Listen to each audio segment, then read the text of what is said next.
Dear student, welcome back to my channel Anwar classes. Anwar classes में आपका स्वागत है। और आइए हम आज पढ़ेंगे, हमारा टॉपिक है difference between micro and macro economics.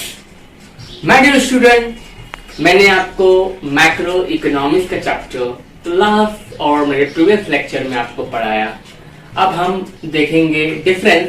मैं डिफरेंस इसलिए आज आपको पहले बता दे रहा हूं ताकि जब हम मैक्रो चालू करेंगे पढ़ाना तो आपको इजीली और समझ में आ जाएगा। और ये छोटा भी है, इसलिए मैं चाहता हूं कि आपको इसके मीनिंग्स और डिफरेंस बता दूं। My dear student, come to the point, difference between micro and macro economics. Exam में माय डियर स्टूडेंट ये 2 मार्क्स का आता है, एवरी ईयर आता है, बहुत इंपॉर्टेंट क्वेश्चन है और 2 नंबर्स का आता है। तो my dear student, you need to write only 2 point, but मैंने यहाँ पे 2 से ज्यादा पॉइंट लिखा हूँ कि कई एग्जाम में आप भूल जाए तो दूसरे पॉइंट लिख के भी आप नंबर ले सकते हैं, ऐसा कोई प्रॉब्लम नहीं है। Let's come to the point my dear student.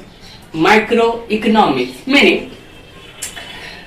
Micro economics, the word microeconomic derived from the Greek word micros, which means small. Next, the word macro. First point, the word macroeconomic derived from the word Greek, which means large. Second point, in difference between microeconomic study an individual unit or behavior of a person. इसका मतलब ये होता है my dear student, ये सिर्फ एक की study करता है, एक कंज्यूमर की, एक प्रोड्यूसर की, etcetera. Now second point of macroeconomics. Macroeconomics study entire और whole economy. It means, my dear student, it study entire economy. ये पूरे कंट्री की स्टडी करता है। It study aggregates, total, ये सब की स्टडी करता है। आ जाइए my dear student, third point is it uses slicing method. Micro economic slicing method use करता है। ये इकोनॉमी को डिवाइड करता है इनटू पार्ट और हर पार्ट की स्टडी इन डिटेल करता है। बट अगर आप जब डिफरेंस बिटवीन लिख रहे हो my dear student, you need not to write more explanations, you just write it uses slicing method. My dear student, macro economics it uses lumping method. It means it study entire और aggregates economy. आ जाइए my dear student, fourth point is that example.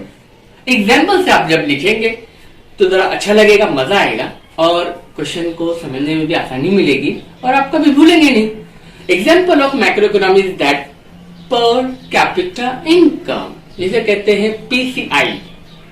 P for per, C for capita, I for income. Per capita income और personal income की study करता है और price of a product की study करता है वगैरह etcetera. Okay my dear student, now macro economic study national income, aggregate demand, aggregate supply etcetera. My dear student, very simple है, ज्यादा मेहनत करने की जरूरत नहीं है।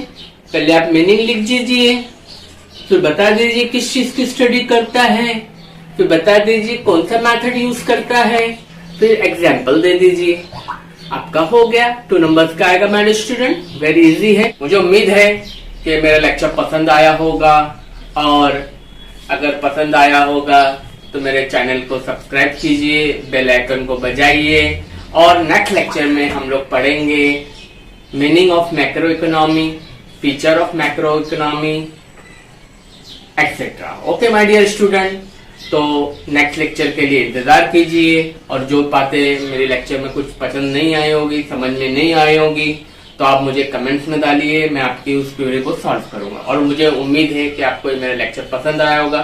Thank you for watching Anwar's classes channel.